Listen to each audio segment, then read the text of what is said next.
Record.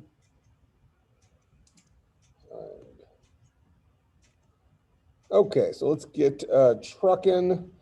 So syllabus is up on Blackboard, so you can go read through that. It talks about the units and stuff like that.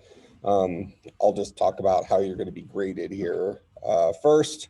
So first of all, we are going to meet, the class lasts for 8 weeks. So for the next 8 weeks, we'll meet on Tuesday and Thursday mornings at 8 a.m. until roughly 9:15, 9:20, something like that, kind of just before chapel starts at Concordia. There may be some days where you're working on a larger project where we don't meet, or that we meet only online. We'll just see how it rolls, but this course is more project-based than it is, I guess, lecture-based, but our first couple classes are going to be more lecture, and then in class we'll be writing some stuff that'll give you a starting point for your homework. So, grade breakdown for the class. 60% of your grade is going to be your assignments. Then there's going to be one final project, not a final exam, but a final project. And we will have a presentation day, the last day of class, where everybody will present their final project in all of its glory or suckiness, depending on which version shows up. But that presentation will also be part of the final project grade, but a very small part of it.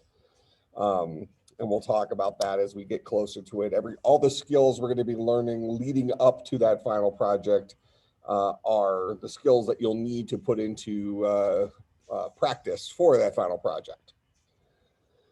Okay, so that's the grade breakdown from the class. Questions about that? All right. There is not an official book for the class. We're going to use web resources as well as whatever we're covering in the classroom. So here's just a collection of links. These slides are available on the left-hand side of Blackboard. It'll be called like course slides, I think. So you can click on it. It's already collaborative. So anything I add to it will automatically show up in there. So you can follow along with these or whatever, but you have access to these slides already. I also record all the lectures, so you have access to the lectures on YouTube. I already have a link to that as well, but we obviously don't have any recorded lectures yet. Today's will upload there, so right now when you click on that, it takes you to an empty playlist. But that I usually upload right after class, so that's typically available, sometime during this morning, the morning of the class, because YouTube has to convert it and stuff like that. It does not take very long. Ultimately, it comes down to whether I get it uploaded right before chapel or right after chapel. So with each homework assignment, when you submit it, specifically programming assignments, if there's a written assignment, this is not required. But there'll be a self-assessment that you need to submit along with the homework assignment. This is what the self-assessment looks like. So this is your template for it. One of the things we run into with computer programming stuff is sometimes you invest a lot of time into something and have very little to show for it. And with that in mind, I allow you to explain to me what your experience was like. I want to know, how much time you spent on the thing, based on the effort you put into this, what do you think you deserve?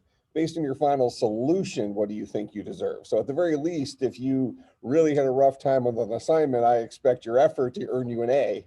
I expect that your solution maybe is not nearly an A. Maybe you think that, hey, this thing doesn't work at all. I wouldn't give myself better than a D on it. And then the kicker, number 4, is tell me what doesn't work. Kind of also give me an idea of where you struggle, what you tried, things like that. Effectively state your case and why you deserve a better grade than what you think you earned relative to how hard you worked on it. And then I will award a grade, presuming if you didn't lie, somewhere in the middle or closer, hopefully, to your effort as opposed to your result. All right, so this is required for all assignments. If you don't turn it in with the assignment, you will lose points. All right, questions about that?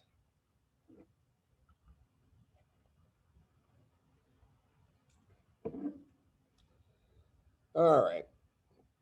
So what we're going to be talking about in here, let me just kind of give you the high level.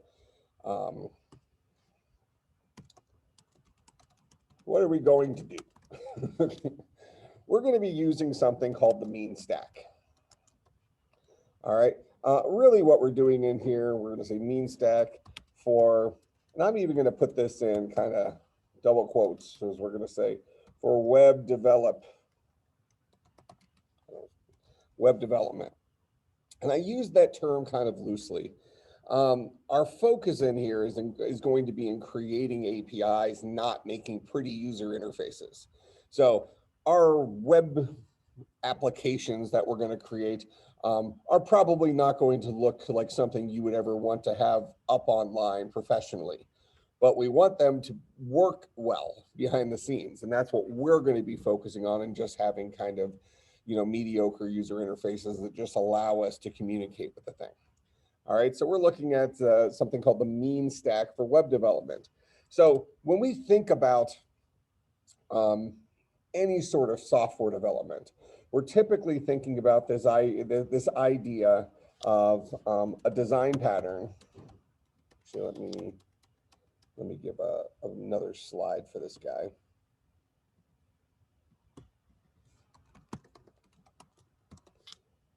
Do we know, anybody have a take on what a design pattern is? When I say design pattern, what do I mean?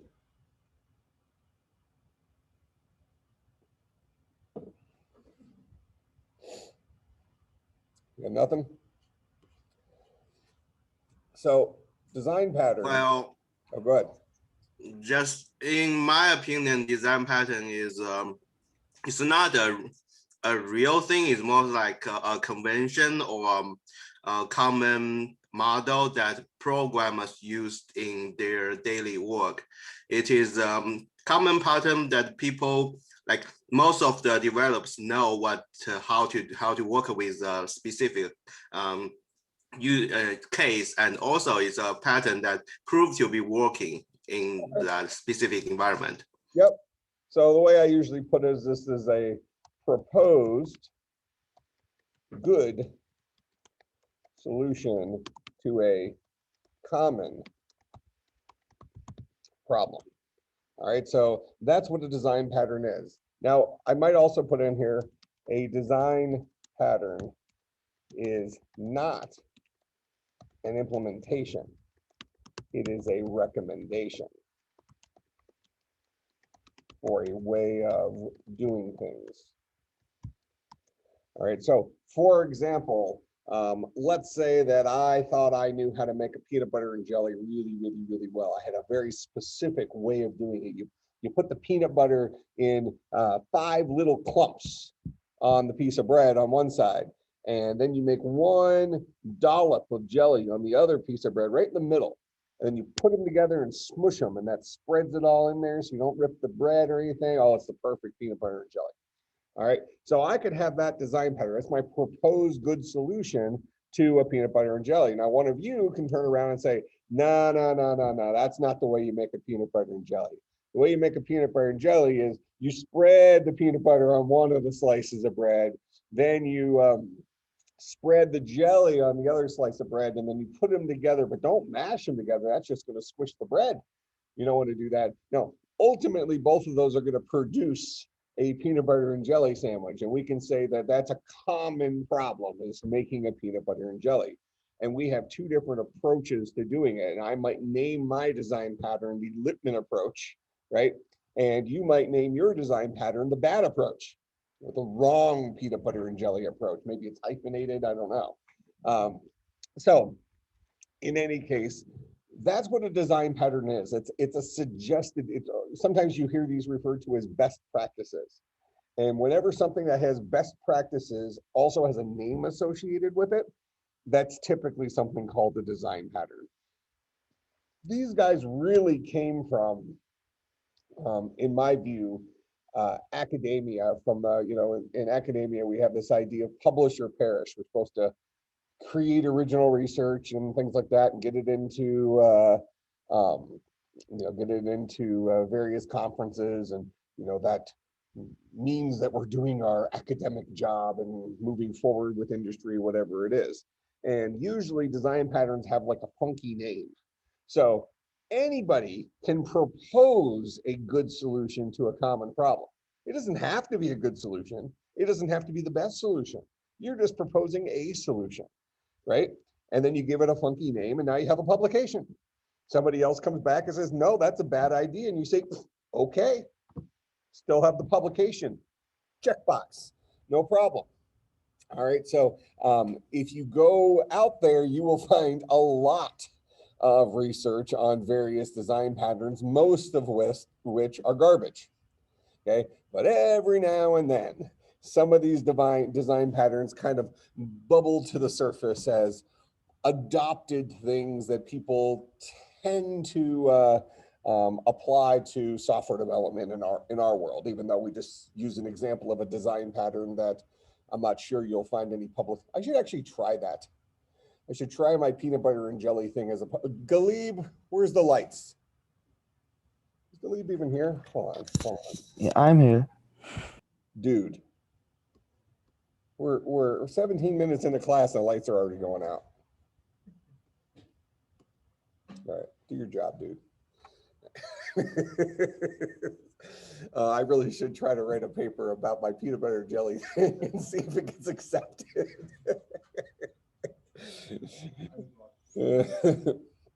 All right, so in any case, that's what a design pattern is. It dictates an idea, not an implementation. So you could have for instance, we're going to talk about a design pattern here in a second.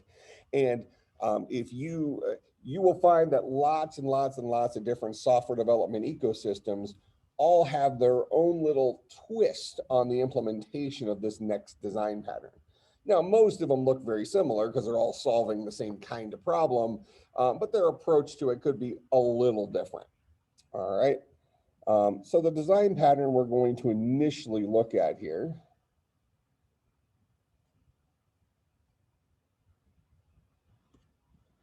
is something called MVC.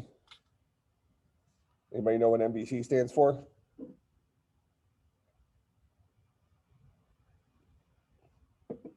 Model view controller. Yep. So model view controller, and you know what the idea behind that? What does it say is a good idea?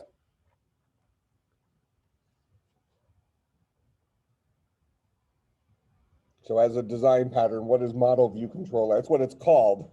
That's what its name means. The model, M for model, V for view, C for controller. What does this actually imply?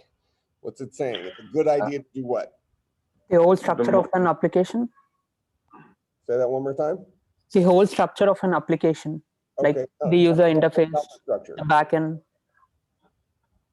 What does it say is a good idea about the structure of an application? It doesn't just say there should be a structure of an application. Mm-hmm. What does it say? Your structure of your application should be what? A model is usually data and data sets.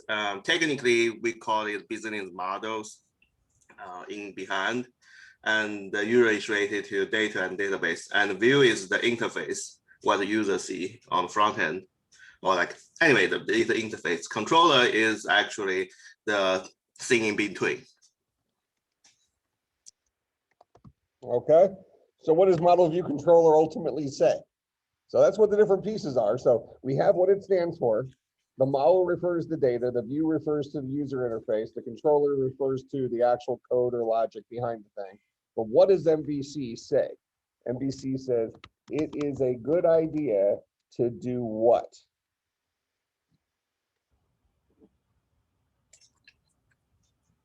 I think it's mainly talking about separating the functionalities. Yep. Good idea to keep these components separate in the implementation of your project. All right, you're going to have a component of many projects where we're going to use some sort of database. That's going to be our model stuff. You're going to have a user interface of some kind. I already mentioned that our user interface in here is not going to be overly nice, but by some loose definition, it's still a user interface. And then you're going to have your controller, which is going to be the actual code that we write to drive that user interface and ultimately talk to our database. So MVC implies that those three things should be stored in three separate places, and then there should be some sort of interesting way of getting them to talk to each other. That way, when we need to mess with data, we go and change stuff related to the data only, and we don't break our user interface or break our controller. Similarly, if we want to update our user interface, we're just working with interface files. We're not breaking our logic behind those interface files, so on and so forth. And as an application gets more and more complex, we will start to see those things become more and more difficult to manage if they're all merged together. So this problem really came from, not that it didn't exist before this, but in the early days of the web, we had the PHP programming language. And the PHP programming language, let's just call this, was the first web-specific programming language. Now, it probably wasn't the actual first one, but let's say it was the first one that mattered. It was the one that was widely adopted by many people. Before PHP, you did have some other ecosystems. Cold Fusion was one of them that was kind of a proprietary ecosystem. And so there were some other products out there that attempted to do a similar job to this, but let's just say that PHP came out and was the first web-specific programming language. Now, in the early days of PHP, you had your PHP-based logic embedded inside the HTML interface file, i.e., your interface and your controller were in a single place. As websites, so if we go back in the early days of websites, is it fair to say that websites were probably less complex than many websites are today? Yeah, certainly, right? Computers were slower. We didn't have all these things dancing around on the screen and stuff like that. We weren't necessarily bringing in live sports scores or live, stock market pricing, whatever it is. So if you go to like, the Microsoft or MSNBC homepage or something like that, you're going to see a lot of junk on that page. You go to Concordia's portal, my.cuw.edu, you're going to see a lot of stuff on that page. Presumably, that's a pretty complex user interface, and at the same time, it's also a pretty complex controller. It doesn't necessarily have to be a life-changing type of application. It, maybe something I would say is that all hard programs are made up of a bunch of easy parts, a bunch of easy things. They're all going to have if statements and for loops and variables and things like that. But if you have 75 different links you can click on across 3 different tabs, that controller is going to be doing a lot of different stuff. All right. So if that page was written in PHP by today's standards, you would have, and you went and did view source on that web page, you would just have thousands and thousands of lines, and some of them would be interface stuff, how your website looks. Some of them would be controller stuff. Some of it would be stuff that talks to your database in the cloud somewhere or local on the web server, whatever it was. You would just have everything mixed together and it would be difficult to manage. Okay, so as websites became more complex, managing them became more difficult. Let's see. Because the files became bloated.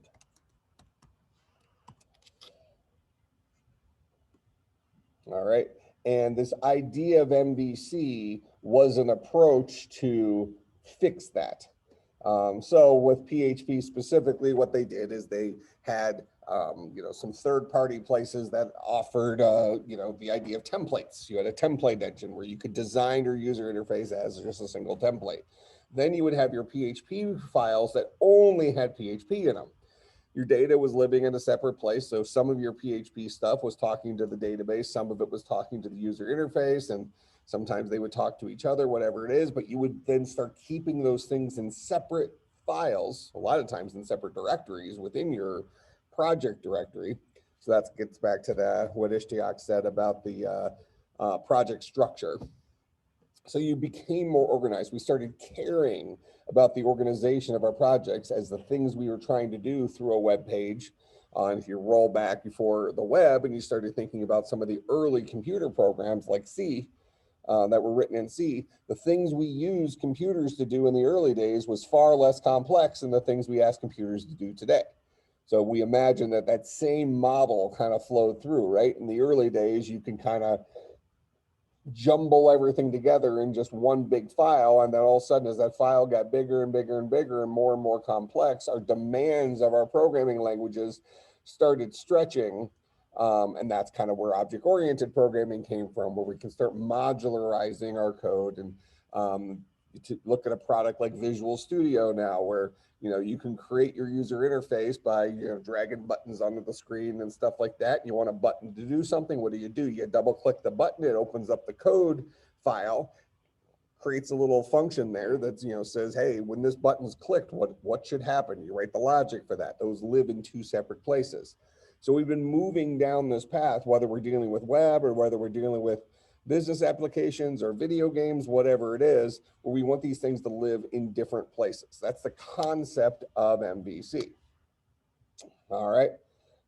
So what we're going to look at in here is going to be specific to the web. That is the way we will test our applications is through a web browser. All right. We're going to be using something called the mean stack. Now, when you go to apply for jobs related to computer science, some of these jobs, you'll see something that says full stack developer. What does that mean? What does it mean to be a full stack developer? Okay, so maybe a front end and back end developer. What do you mean by front end? I think one of the things related to full stack is actually the development of the design pattern. Because of the become popular of things like MVP or MVV, those model, so it's being separated. A lot of time you only need to working on the model, then you only working on the views, you only working on the controller. So what I mean is one of the benefits of those patterns is you only need to be good at one specific part of the programming of, say, like the web development. You don't need to be both good at database. You don't need to be both good at interface. You only need to be focusing on one part. But speaking of front end and back end, I would say most of the people would think front end is working on the interface. People see, we always call it as a designer, and the backend is more or less working on the data which people that didn't see, like how to managing the database and how to model the database. All right, well, let's break some of that down a little bit. So I would say, so one of the things you said that maybe in some models of software development, you're going to have that designer, the person who works on the front end. You're also going to have the person who that's just a programmer who works on the back end. And maybe you have a database manager who works on the data side of things. And those three people work hand in hand with each other to build these software applications, right? So those are the skill sets that maybe go into, if we just kind of, we can kind of look at hybrid skill sets between some of those as well. But let's just say those are our three global skill sets. When we see something that like full stack developer, when a place is hiring for a full stack developer, what they're really saying is I want a single human being who has all of those skill sets. I want a jack of all trades, as we might say. So that doesn't mean they're the best designer in the world, but they should be able to design pretty well. Doesn't mean they're the best programmer in the world, but they should be able to program pretty well. It doesn't mean that they know all the little tricks of all the database stuff you can do for optimizations and things like that, but they should be able to get by. Now, you know, the unicorn would be the person who's an awesome designer and an awesome programmer and an awesome DBA. And they can do all of it at the all-star level or something like that. Okay, but when you're looking at jobs, you're going to find it very common that places are looking for full stack developers. And part of that is going to be driven by places that have individual projects. You'll find it a lot in consulting companies or maybe a small and medium-sized businesses where you have either a lot of individual project-based things, like a consulting company where they want to send one or two people out to work on a project for someplace with the expectation that that one person is going to be able to deal with all the different facets of that software application. Maybe they need to go to an actual designer to get a logo created or to get a color scheme suggested or something like that. But once they have those couple of things, then that developer, that full stack developer, can kind of insert that into the project and get a good look and feel that, you know, they now have control over. All right, so that's this idea of a full stack developer, is that they have a skill set in terms of all of those different pieces. So front end and back end developer, we'll say knowledge of a database. We'll say knowledge of database. What is expected of a full stack developer?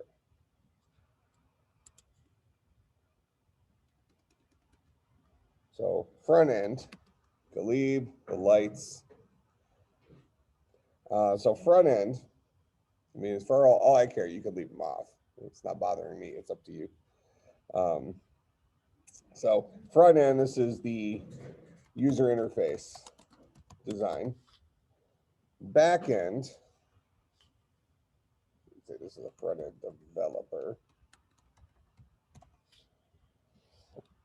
Back end, this is the logic that drives the user interface and links to the data. And then knowledge of database. Set up and manage the data that drives the website. All right, so that's what we mean by full stack developer. Now, when we say stack, what is a development stack? So really in that last slide, the word full here implies all these things, right? You should be able to do everything related to web development in this case, or application development. It doesn't have to be web development, but in our context, we're talking about web development. Okay, but specifically, what does stack mean in the context of a full stack developer? Okay, so those three things together, got anything else for me? Anything beyond that?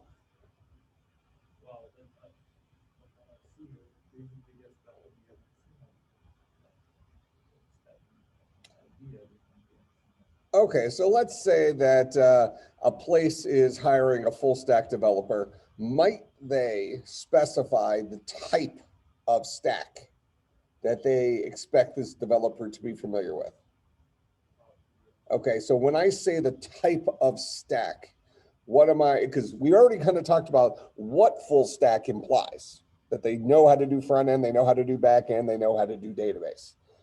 But when we say the type of stack, what are we really saying? If you're familiar with one stack versus another stack, can you give examples of different stacks?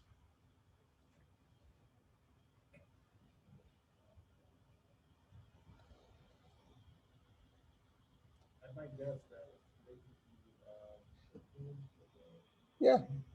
Yeah, the technologies that are out there. I mean, we have lots and lots and lots of different technologies. We have ways of building front end stuff, right? We have ways of having your back end stuff. You can have it in PHP, you can have it Ruby on Rails, you can have Java, you can have Python backends, you know, whatever. You know, JavaScript is what we're going to be looking at in here. So there are different technologies that can be used for delivering that backend technology. There are different technologies that we can use for delivering that front end technology. Although when we're talking about web, we're kind of stuck with the thing that web browsers understand, which is HTML, right? So we're going to build our interfaces in terms of HTML. All right. Similarly, are there different databases out there? Does everybody use the same database? Bunch of different databases, right? We got the old relational databases. You know, so what is a development stack? So the idea here is there are a bunch of different technologies that exist to deliver the abilities mandated by front end, back end, and data. Okay, so we say front end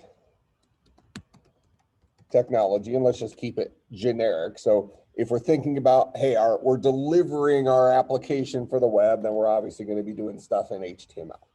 All right. But now if we're thinking about it more broadly for software applications, you know, maybe we're using Visual Studio Designer to do this. Maybe we're using Android Studio. Maybe you're using Xcode to represent our user interfaces. All right. I want to kind of swing back to this here in a second when we really think about how these guys work, because they really all are the same thing. It's kind of interesting. So let me just create a slide. Front end tech, say under the hood. I want to keep going with this one for a few more minutes. All right, so what about back end technology? Okay, when we talk about back end technology in our various development stacks, and right now I want your mind to not necessarily be focusing on web. You know, as computer scientists, we are going to be software developers, and whatever deep end of the swimming pool they throw us into, that's what we're going to kind of figure out, right?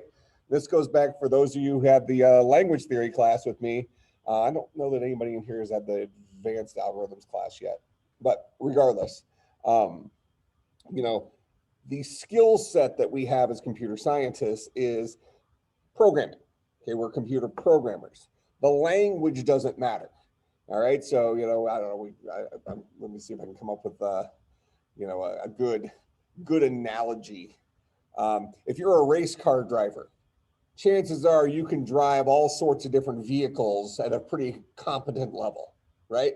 You know, maybe the car that you've driven put the most miles on or something like that, you have, you know, the best chance with. But, well, I mean, here's a good high-tech recent example. Okay, several of you in here know me outside of class, and if you don't, come to Fish Fry with us sometime. We're a very tight-knit group, so I encourage you to get to know your classmates, get to know your professors. We all hang out and stuff like that. Every Friday we go for Fish Fry. So if you're interested, I don't know, put up on our Slack channel, which not all of you are on Slack, I don't believe. So before I go any farther, yeah, I didn't even create the 560. Well, there is a 560 channel, but whatever. So we have a Cuwcs Slack channel. So if you go to cuwcs.slack.com, the website for that, that will give you, it'll ask you to log in with your cuw.edu email address. So log in with your cuw.edu email, and you will be in our Slack channel. Is there a 560 channel yet? Did you just check?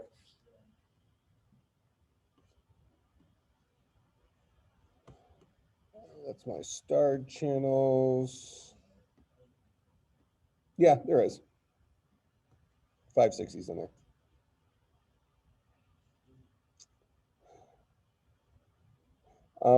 But yeah, I'm going to leave it like that. So there is a channel in there for CSC560. These were the students that were in there previously. So actually, if you ask questions, they might be able to help with some of your questions. I think the way you join a channel is if you,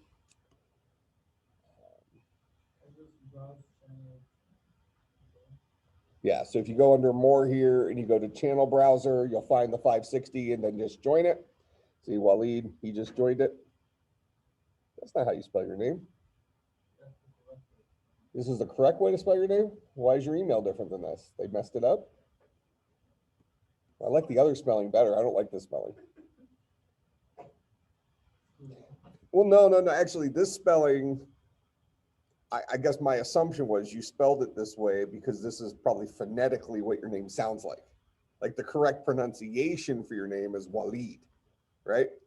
Where the actual spelling for it maybe wouldn't imply that. I think I pronounce it correctly based on that, but people might look at it as Walid or something like that. Yeah.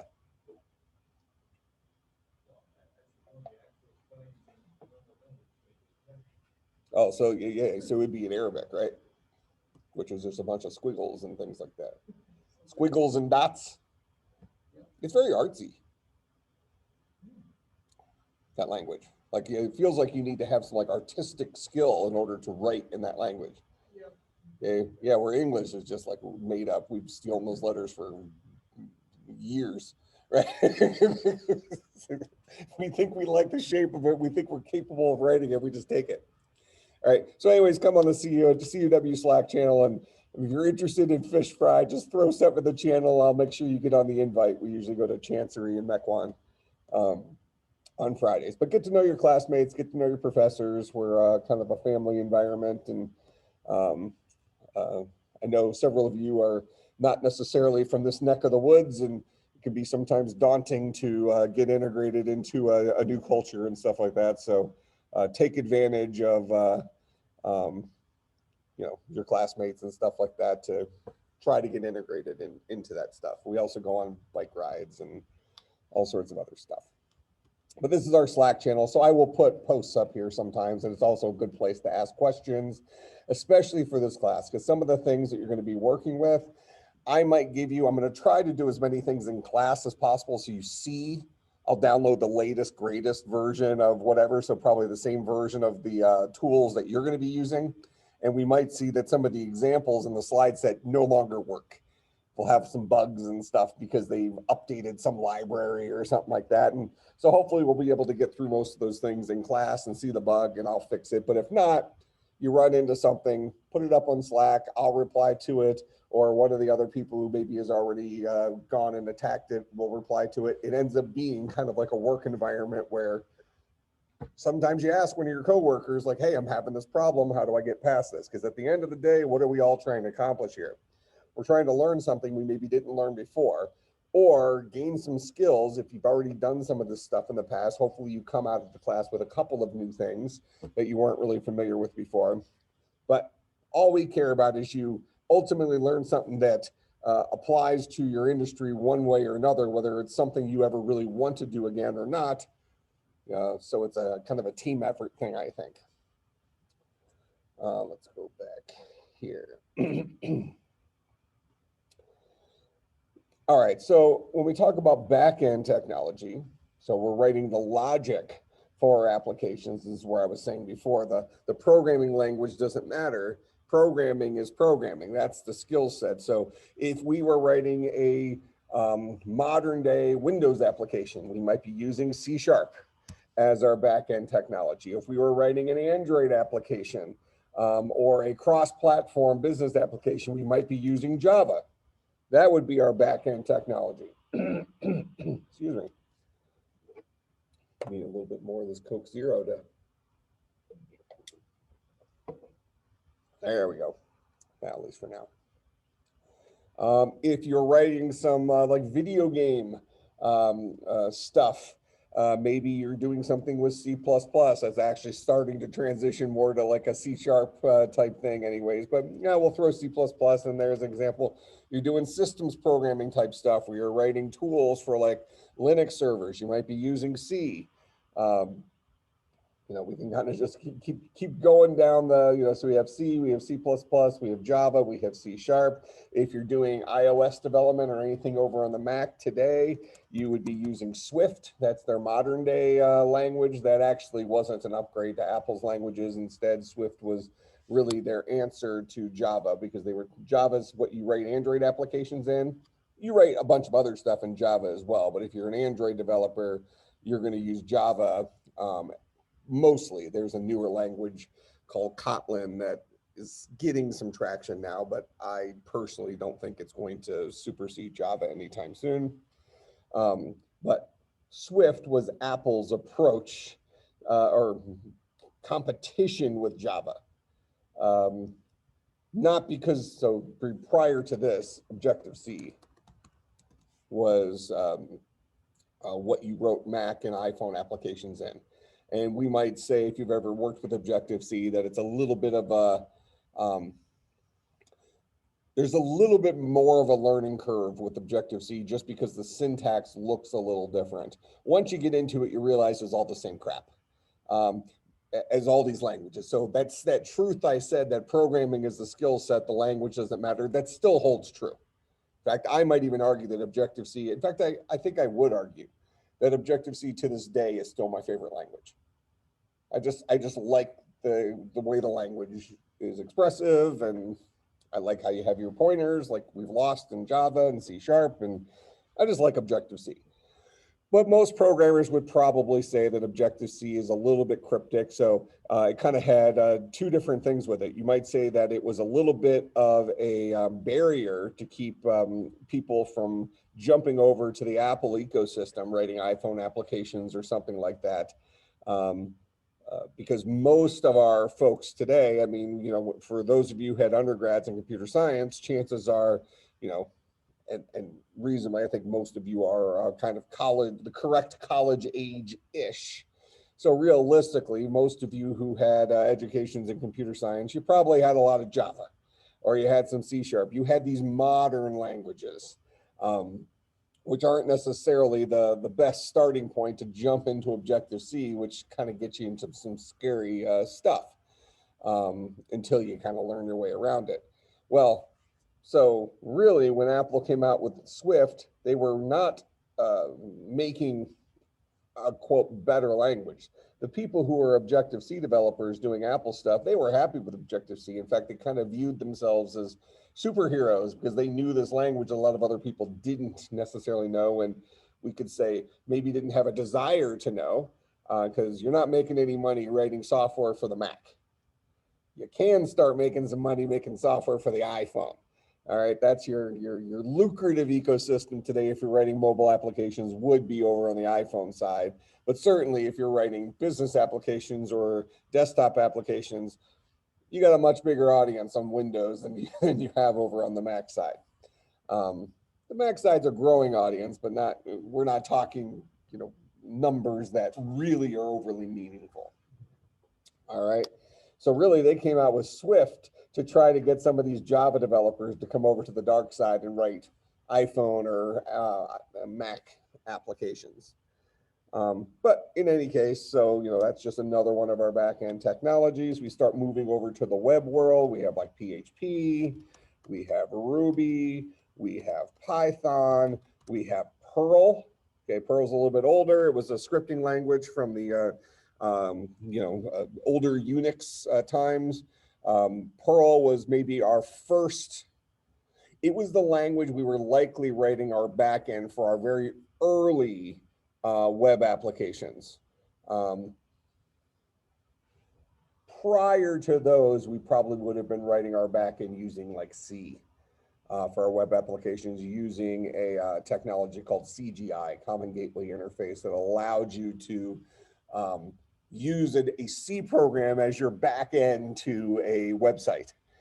through this common gateway interface. So it was a hack, right? It was, hey, you got a Unix machine, that's probably where you're running your web pages, and you had what backend technologies do you have available to you? This is in the early days of the web. So we didn't have the 4 zillion languages that exist today, right? We had plenty of programming languages, but we really had we had C. We probably had, we didn't have Java at the beginning. So really we had C and we had C++. Those were our 2 mainstay languages. And then we had our scripting languages on Unix. So we had like the SH shell, which stands for shell. We had CSH, those that existed. We probably had Z. No, I don't think ZSH. Probably just SH and CSH existed back then, which was its own little scripting language that was C-like, let's say. And then probably either in the very early days of the internet or possibly predating the internet a little bit, we had this language called Perl, which was maybe a little bit more powerful scripting language. It had a little bit, it allowed Unix system developers or system administrators to do more Unix system-y type stuff automatically or conveniently than like a base language like C would have maybe let them do. So some of our earlier websites would have maybe been driven by Perl as the backend technology. But nobody's writing web pages today using Perl as the backend. Well, I mean, there's probably somebody. But this would not be, you're not going to find a lot of jobs for back-end web developers with knowledge of Perl. But in any case, these are all languages now. With interpreted languages, we have a flavor of the week where a new language comes out every 5 minutes, and whatever. But these are all examples of back-end technologies. We can just put some dots after this because we can just keep adding to this list. All right. What about database? Yeah, we'll say database technologies. What databases are we familiar with? SQL. Okay. Well, so you said SQL. Tell me what you mean by SQL. You might be right, but I'm guessing you're wrong. So it's like you store everything in the table. Like you store data. Okay. And there's a relationship with the table. What you're describing there is a relational database. So Ali was starting to mention that there's 2 different, let's say one of the classifications of databases would be relational databases. That's similar to saying out of these languages up here, C#, Java, and C++ are object-oriented languages. So is Swift, so is Objective-C. Where C is a procedural programming language. They're both programming languages, but several of them are object-oriented. One of them is procedural. So out of our database technologies, we have one of our categories is this idea of a relational database, which is a table based thing. You said everything is stored inside of tables, and we have primary keys that help you uniquely identify rows in a table, and you have foreign keys that help you create relationships between one table and other tables, right? So let's just start with that. What are some examples of, well, here, let me pause that line of thought for a second. You mentioned SQL. What is SQL? Server query language. Structured query language, and what is it used for? What do we use SQL for? To store, we use it for the database. So to store the data, and it has the relationship with the front-end technologies, like where we fetch the data from. Okay, so SQL is a language, not a programming language, mind you. It's a language that allows us to interface with the database, query the database, saying, give me all the players who are on the Cubs. Or it allows you to insert things into tables. So it allows you to have kind of a code-looking thing that allows you to put things into the database, retrieve things from the database, delete things from the database, create tables, drop tables, all sorts of different things. So it's a way of having code that dictates to the database what you want to do rather than having a graphical user interface that lets you click and stuff like that to accomplish those things. So SQL itself is not a database. SQL itself is a tool that allows you to talk to databases. All right, so if we're thinking about relational databases here, what's an example? Well, here I'm actually going to say, we'll say relational.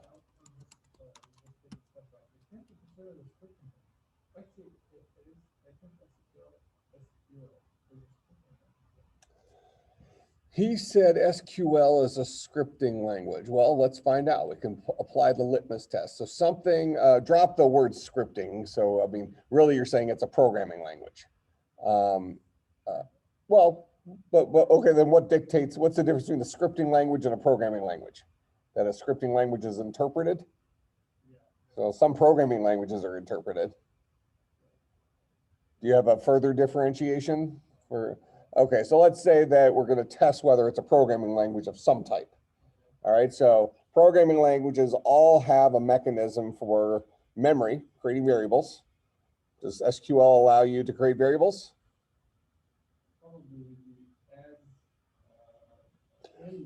Okay, so we can create aliases, and so we might be able to loosely say that because that's not really storing things in memory so much as it is it's scoped to the current query. But even if we just say loosely, sort of, all right, we'll give you that one, and it might sort of let you remember some stuff.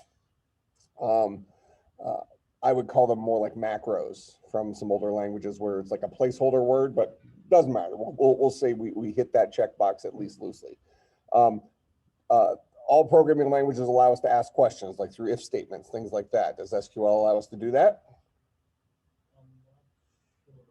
So the question is, can we conditionally do something inside of a query? Okay, so somehow it lets us ask some questions and make a decision based on the answer to that question. Okay, and then we have a mechanism for repetition. So within a query, can we say I want to do something some number of times? Okay, similarly, we have, or we can also do something with functions. Now, a lot of our modern day relational databases have something called a stored procedure, and stored procedures can be called from within SQL, but it's not necessarily a feature of SQL.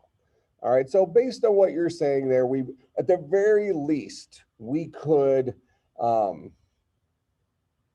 probably call SQL a programming language and not get thrown into prison for lying. It certainly is not a general purpose programming language, right? It's a domain-specific language specifically for talking to databases. So I think that's fair. I think that's a fair assessment. All right, so if we're talking about relational databases, so these guys are, based on tables and keys. What are some examples of our relational databases? What relational databases do you know of? Oracle's a good one. A lot of people aren't they don't know that that's what Oracle makes. We got, is it a baseball or a football stadium that's Oracle? It might be both. Okay, but you see Oracle on all sorts of stuff. You have Oracle Stadium, whatever it is, and they own all sorts of different things. They're part of one of the space programs. And a lot of people, they've heard the company Oracle, but they don't know what they do. They don't know what they make. Oracle makes arguably one of the highest performance relational databases. At the very least, it used to be what Amazon used. I don't think they use it anymore. There's probably, at some point, they probably crossed the line where they became competitors on various levels and needed to not rely on a competitor. But in any case, that's what Oracle makes. They also bought Sun Microsystems years and years and years ago. So technically, Oracle is also the makers of Java, if you will. But your evidence here would be if you come in here and you go to java.sun.com for Sun Microsystems, it'll kick you over to Oracle. So that was a mapping from, I don't know, a couple minutes ago. Actually, a lot of minutes ago. That might be before several of you were born. Actually, it might have been before most of you were born. Yeah, Oracle acquires Sun. Let's see what date that was. What year? 2010, it looks like. Completed. Oh, it was my birthday. Yeah, my birthday is January 27th. Remember that. I expect presents. It's not going to be on the exam. January 20, so 2010. How old was I in 2010? 30, 32, 30. Yeah, it would have been 32.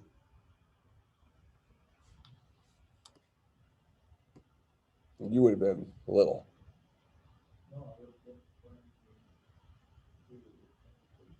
In 2010, you were 23? How old are you? Oh, you look terrible for 32.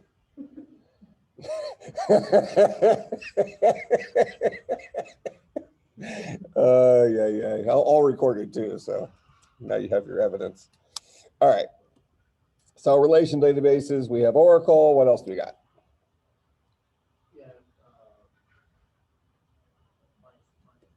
Yeah, MySQL, that's kind of our common cheapy, easy to use, whatever. PostgreSQL. Okay.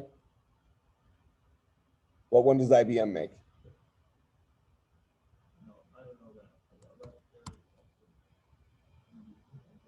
Yeah, DB2 is an IBM product. Before that, it was just called DB. Very imaginative name for their database product. They just called it database. All right, what else? What's Microsoft's product? Okay, yeah. Well, technically, well, actually, hold on. I mean, you make a good. It's another old school thing. Microsoft Access, which I don't. Does that still exist? I don't think it's in Office anymore. But that was like their kind of user-friendly database. But what's Microsoft's let's call it enterprise database product? Azure.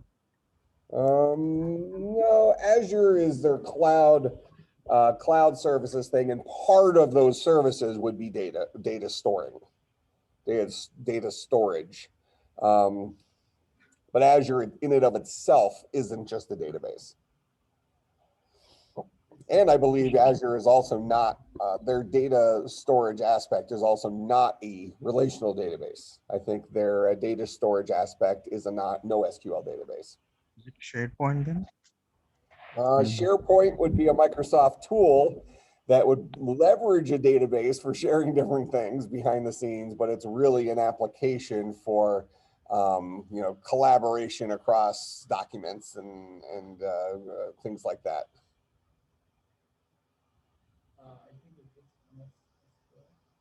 Okay, so it's Microsoft SQL Server. They used to have just an enterprise version, and now they also have, I think it's called SQL Server Express, which is their free one that tries to be a competitor with MySQL, with the idea that MySQL probably would have been your go-to move if you were a PHP developer. In fact, one of the things that you probably noticed right off the bat if you started writing code in PHP is it had built-in direct support for MySQL, so you can talk to MySQL instantly without doing any sort of crazy stuff. Before that, if you were writing Java code and you wanted to talk to a MySQL database or some other database, you had to create these. I mean, you could have leveraged Windows directly, where you use this thing called an ODCB. It was ODCB driver on Windows, where Windows would be the middleman between your software application and the relational database, and you would do everything through this center, the center component. Um, Then you could also get some direct drivers and talk to like MySQL directly from Java, but it wasn't nearly as friendly. PHP allowed you just 2 lines of code, you're talking to your database. Whereas Microsoft SQL Server, the software product that talks to that most conveniently would be like Visual Studio. And you can pick one of their suite of languages in Visual Studio, either Visual C++ or Java. Oh, not Java, sorry, C#. It used to be Java. They had J++, and there was a whole lawsuit thing. That's a whole other rigmarole. All right, so Microsoft SQL Server. Anything else we can come up with? Let's see, Oracle MySQL, PostgreSQL, DB2, Microsoft SQL Server. I think that covers it pretty. I mean, there are other ones, but I think that covers the. Actually, here another one you might run into is SQLite. Technically a relational database, but it's made for non-enterprise kind of single user or small number of user local databases. You probably wouldn't run this in a server type environment, but technically it is a relational database. All right. Our other popular databases today are called NoSQL databases. Prior to this, they would have sometimes been referred to as data stores. All right. Or they would have been called object-oriented databases. All those things are kind of synonyms for each other as they relate to these kind of databases. And what does it mean to be a NoSQL database?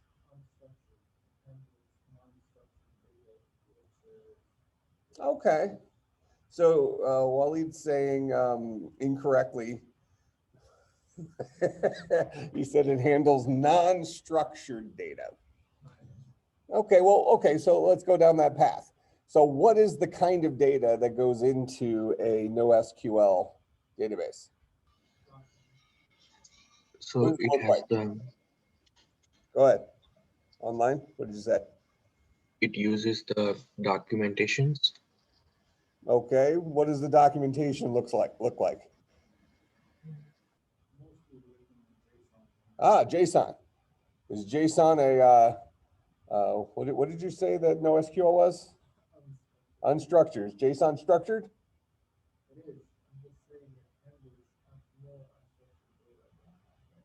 Okay, so maybe it's fair to say that that NoSQL databases don't dictate the structure like we do with relational databases, which kind of say, hey, look, you're using tables, you're using keys, you got to tell me the kind of values that you're storing in your tables with your various fields.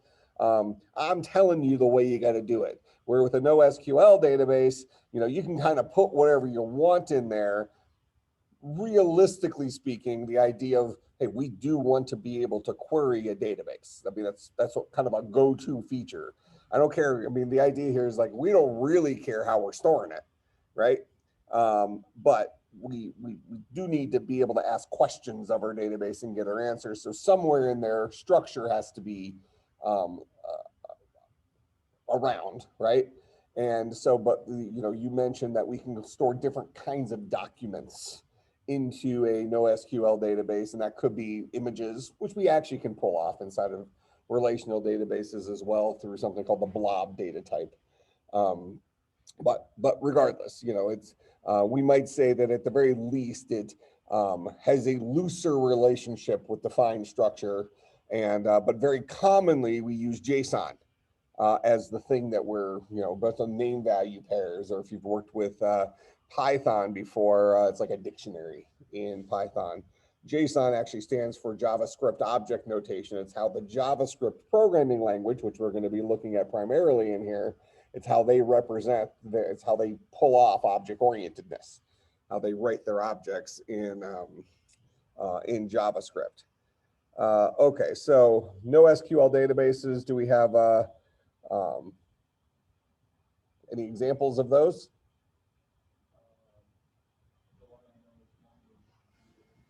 Okay, MongoDB.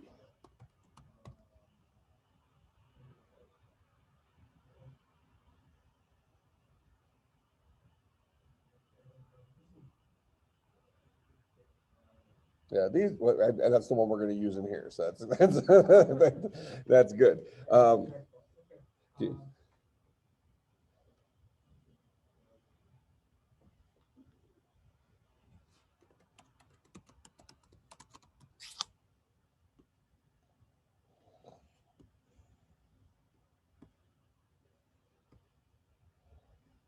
Like I mentioned before, inside Azure, you're probably going to have a NoSQL database. Amazon Web Services does.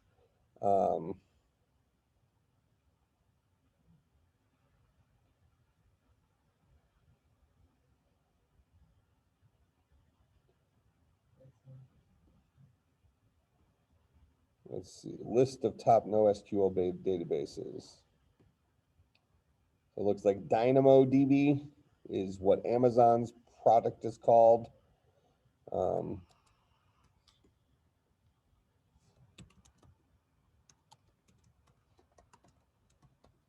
just leave it at that. Okay, these are less ingrained because these are newer guys, right? These have been coming out. In fact, years and years and years ago, object-oriented databases were attempted, but kind of floundered.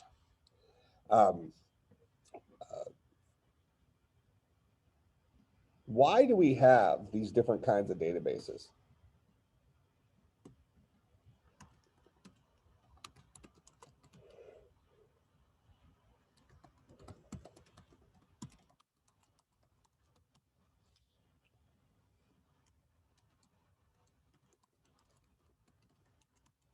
Goals. Relational. What's the goal of a relational database? Reduce the redundancy.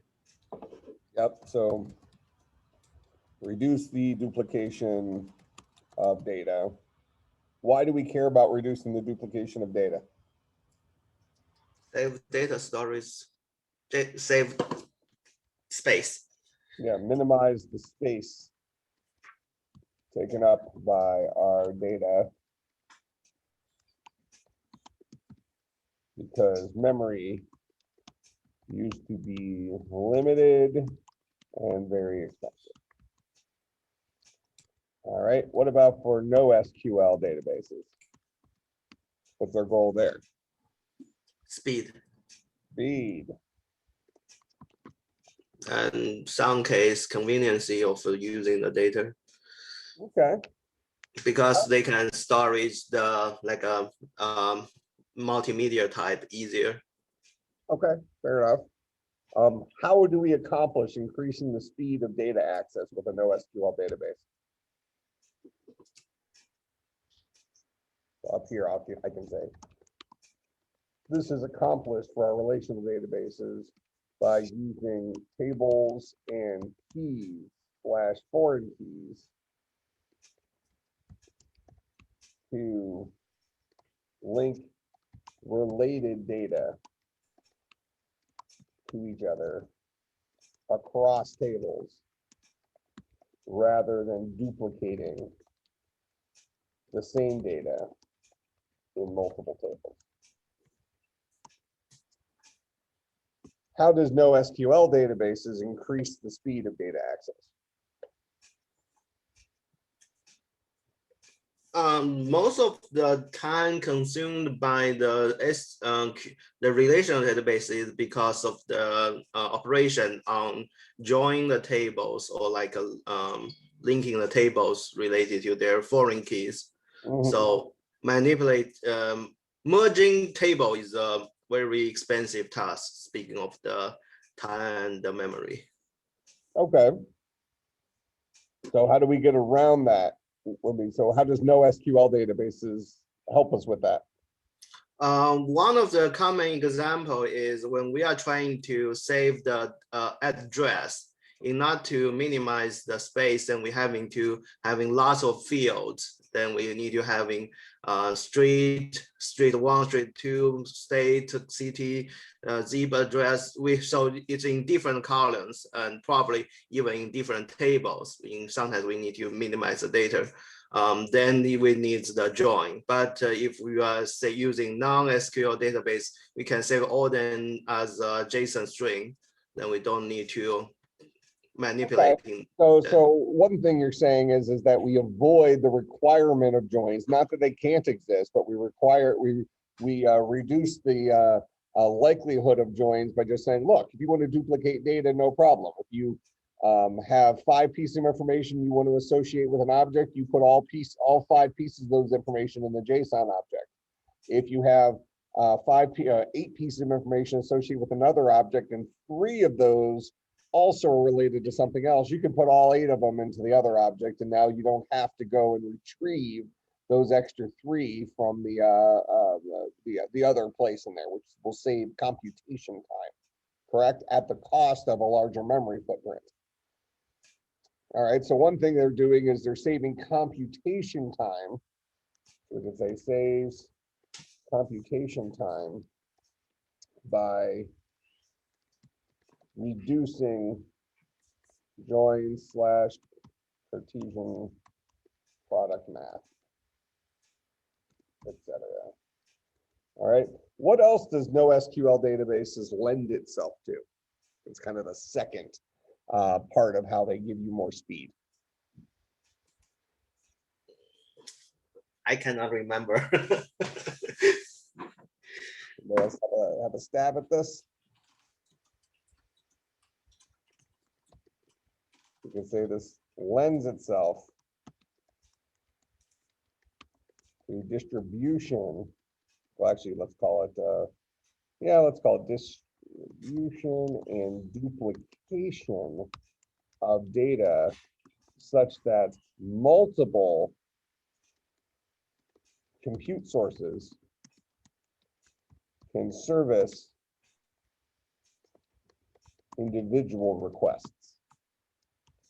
So, for example, you could have a farm of computers running duplicates of the same NoSQL database. And when somebody comes in and wants to query that database, they can send them over to the computer that is least busy right now, and they get the full dedicated power of that computer. Again, with the idea that we don't need to duplicate the data, we don't need to worry about the math involved of duplicating data across things, because if you think about when something changes in a relational database, you might be changing things across tables, which then require new joins to create a temporary new data set, where with NoSQL databases, you're effectively just duplicating strings. And that can happen very quickly in a some kind of local area network, probably built for performance anyways. But the idea is that all of these different data sources are kept up to date. The performance here is most we benefit the most from the second point here in read-only situations from our NoSQL databases, where, for instance, let's say you go to Google. Somewhere behind the scenes, Google is using a type of NoSQL database to manage all of their stuff. So we probably have a couple of people who hit google.com to do searches every second. 3-4 million, a lot, right? A lot of people are going to Google all the time. So if you had one computer that was responding to all of those query requests, we probably have some performance issues, right? So what we do then is, with a NoSQL approach, we say, look, we're just going to duplicate all of our data multiple times across a bunch of different computers, even in a bunch of different regions. And so when you have a request, we'll send you to the least busy computer that's closest to your region and have that guy service your request, giving you maximum performance, even though we're duplicating our data, tens, hundreds, thousands of times, not caring about the amount of space it takes up, because we have the space to do it, picking up speed. So generic idea here is that relational databases have a goal of reducing the memory footprint, whereas NoSQL databases have a goal of increasing the speed. And those two approaches are typically in competition with each other, right? The smaller the memory footprint, probably the slower the speed, because the more extra stuff you need to do to get the related data out of the database.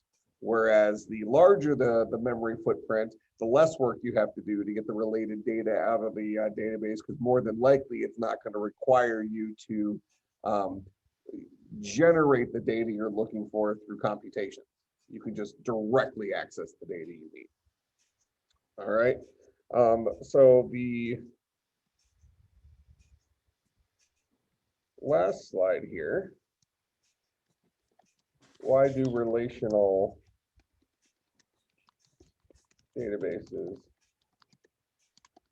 still exist? So for our homework, we want to write a one-page paper describing the rationale of why relational databases are still commonly used when memory is no longer